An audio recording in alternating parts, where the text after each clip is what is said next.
and it's Han from class H26, representing the BioForge from BioInnovate. Today I'll be presenting our innovation named Lautalynva's Memoric, which is a card game that incorporates elements of teamwork as well as game-based learning.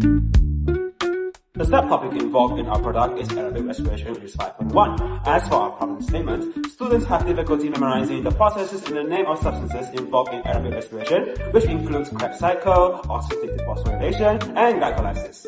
Other than that, this chapter is also gives a very high mark in PSPM2, which subsequently also is an extremely popular topic. This pie chart shows the proportion of questions that involve subtopic 5.1 from our research of past year questions, while this pie chart shows the mark allocations for chapter 5 in PSPM2. Besides that, we have also conducted a survey, in which here are the results. Oftentimes we see students only scoring 2 to 3 marks out of the 6. So, what is our objective? One of the main goals is to help students prepare for PSPM and boost their overall confidence. Besides that, we want to help students memorize as well as remembering all the names and processes involved in aerobic respiration. After conducting another survey, we found that students have managed to score almost full marks. Here are the cards. The blue and pink cards are the game cards, each representing a step of a process such as glycolysis. The green cards are the question cards, each labeled with a number that represents a question from the question sheet. Lastly, the yellow cards, which are the hint cards, containing hints that may or may not be useful to you depending on your luck.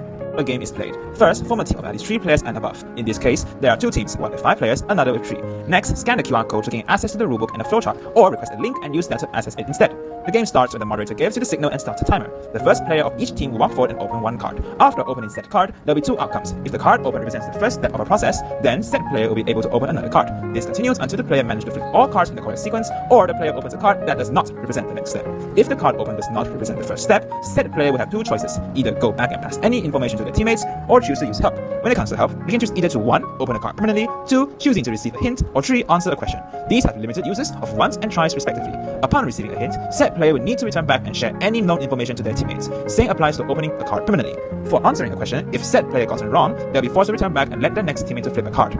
If said player gets the correct answer, he or she will get to open another card. Upon completing the entire sequence, the entire team is required to do the final challenge, which requires them to explain the said chosen process. Each team will be given 2 chances to complete said challenge. Failure to do so results in complete rearrangement of the entire sequence. If they are able to do so, their time is stopped. The winner is determined based on the lowest time taken of each team. I think this game is extremely well thought because it incorporated the most important element of biology, which is memorizing. I also had fun playing this game because it really enhanced my understanding about topic 5.1.